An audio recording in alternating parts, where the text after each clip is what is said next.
Selamat datang kembali di Ruang Bebas. Kali ini kami akan membagikan sederet peristiwa dan tragedi yang menggemparkan Bontang.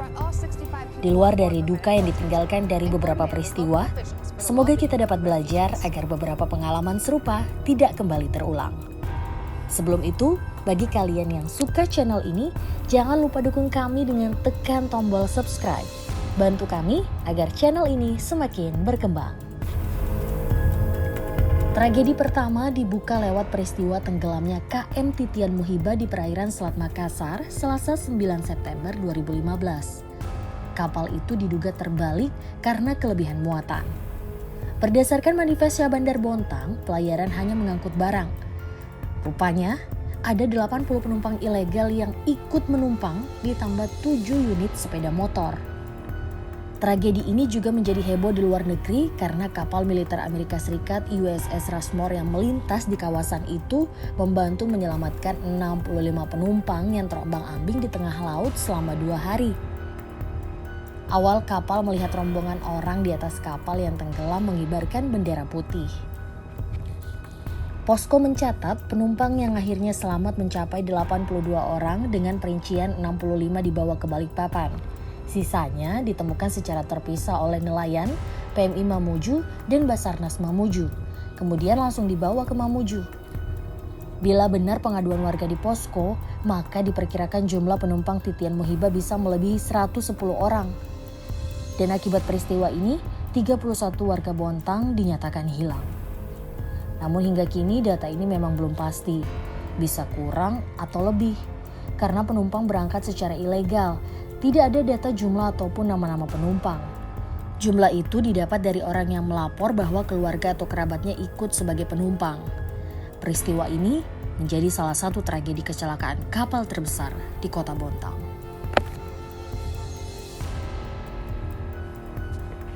Peristiwa perampokan toko emas sejati. Peristiwa ini sangat tragis dan membekas di ingatan warga Bontang. Para perampok tidak hanya menggondol emas, mereka secara sadis membunuh pemilik toko dengan tebasan parang dan tikaman di bagian perut. Aksi kawanan perampok dari daerah Bantaeng, Sulawesi Selatan ini dimulai dengan pengintaian daerah pertokoan di Berbas Tengah, Bontang Selatan pada 5 Desember 2015. Tidak hanya itu, di hari yang sama, mereka juga merampok salah satu rumah dekat RSUD Taman Husada Bontang. Pemilik rumah disekap dan harta bendanya diambil. Setelah itu, kawanan rampok kembali ke Sulawesi. Saat memulai perampokan, kawanan ini menjadikan salah satu hotel di perbatasan Bontang Kutim sebagai markas. Bahkan beberapa jam sebelum perampokan, mereka juga mencuri di salah satu rumah di Kutai Timur. Tragedi naas di pagi itu dimulai saat 2 perampok masuk ke toko berpura-pura menjadi pembeli. Tidak berapa lama, perampok yang diketahui kami menimpas dahi korban dengan parang. Selanjutnya, kami tanpa ampun terus menimpas korban. Total ada 10 kali timpasan, 6 kali di wajah, sisanya di lengan.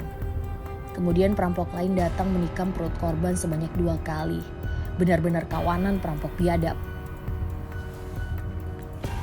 Selang 12 hari setelah aksi perampokan, polisi berhasil meringkus sang eksekutor Daeng Kami di kampungnya di Desa Bontomaranu, Ulere, Kabupaten Bantaeng, Sulawesi Selatan. Dia sempat ditembak karena melakukan perlawanan. Keesokan harinya pelaku lain Daeng Aro dibekuk Polres Berau di Kelurahan Rinding, Kecamatan Teluk Bayur, Kabupaten Berau. 2 pelaku perampokan dan pembunuhan di toko emas sejati Bontang, yakni Kami dan Aro, akhirnya divonis hakim. Dalam sidang putusan, terdakwa Kami alias Daenai divonis penjara seumur hidup. Sementara terdakwa lainnya yakni Aro bin Roa divonis penjara 20 tahun. Putusan hakim ini sesuai dengan tuntutan jaksa penuntut umum. Meski diberi waktu untuk banding, terdakwa Kami ternyata menerima putusan hakim. Pada tahun 2018 lalu, satu kawanan perampok berinisial JR tewas ditembak polisi dari Polres Goa. 3 peluru bersarang di tubuhnya setelah mencoba menyerang petugas saat penangkapan. Pemilik pondok pesantren cabuli 5 santri. Kasus ini sangat gempar dan membuat warga Bontang geram. Pendiri sekaligus pembina pondok pesantren IM mencabuli 5 santriwati.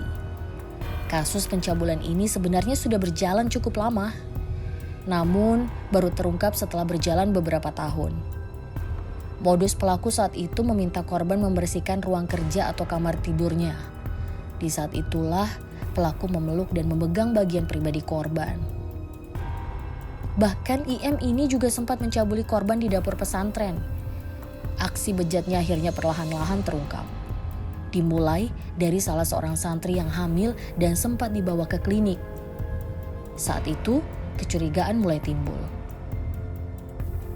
Puncaknya, pada saat salah satu korban melaporkan kepada polisi melalui pesan singkat. Akhirnya, kasus ini pun terungkap. Setelah dilakukan pendalaman, ternyata salah satu santri ada yang hamil 6 bulan. Parahnya lagi, 2 korban IM adalah kakak beradik. Para korban tidak berani melapor karena mendapat ancaman dari pelaku. Saat memberikan keterangan, IM sempat berkilah dan mengaku bahwa dia dan 3 korban berpacaran, bahkan membantah menghamili korban.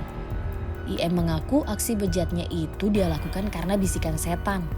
Dia mengaku sudah hilaf dan sudah bertobat 4 hari sebelum dijemput polisi. Jarang-jarang ada penjahat mengaku, apalagi mengaku korupsi.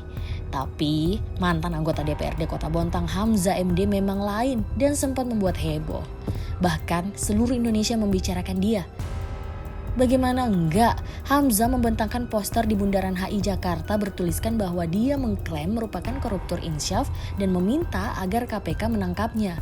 Dia mengaku menikmati uang asuransi sebesar 74,9 juta. Dia terang-terangan meminta KPK menangkapnya pada 15 Januari 2007 silam. Anggota DPRD periode 2000-2004 itu mengaku terlibat dalam korupsi pos pembiayaan DPRD dan Sekretariat DPRD Kota Bontang periode 2001-2004 dengan total 44,6 miliar. Hamzah sudah menjalani hukuman penjara, namun pada 2017 lalu dia sempat mengancam puasa bicara dan makan selama sepekan. Itu dilakukannya jika penanganan kasus korupsi berjamaah yang menjeratnya tidak dilakukan secara tuntas. Karena menurutnya masih ada 5 mantan anggota DPRD yang belum dimajukan ke meja persidangan. Kita mengharapkan keadilan dengan penegak hukum. Saya sudah menanggung risikonya sebagai justice utama satu-satunya di Indonesia. Oknum PNS Bontang mati di pelukan PSK. Peristiwa ini sangat menggemparkan Bontang kala itu.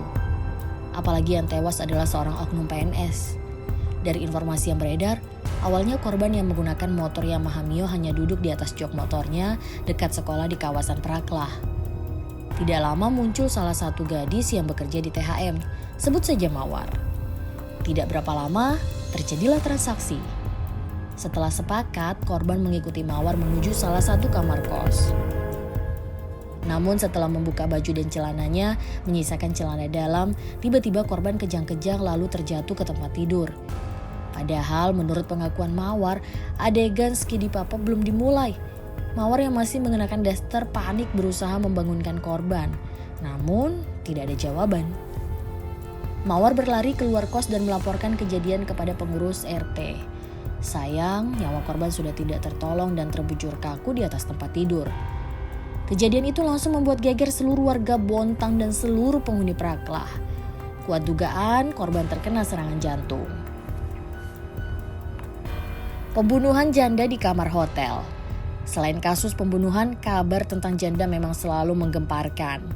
Kasus ini terungkap saat pegawai hotel menemukan sesosok mayat perempuan di dalam kamar. Saat ditemukan, tubuh perempuan yang diketahui berstatus janda itu mengalami luka memar di sekujur tubuh. Ada pula sobekan di bagian pipi dan leher. Usut punya usut, ternyata pelakunya adalah pacar korban. Dia tega menghabisi nyawa perempuan itu karena tersinggung setelah diolah mempunyai gigi tajam seperti Dracula. Selain itu, korban juga disebut sempat menyinggung uang jujuran. Dalam hitungan jam, pelaku berinisial M ditangkap polisi. Dia mengaku melakukan aksinya secara spontan karena merasa dihina dan ditekan soal uang jujuran. Entah ingin dianggap menyesal, dia pun mengaku sempat ingin bunuh diri karena menyesal dan teringat wajah korban. Bus maut di simpang RSUD.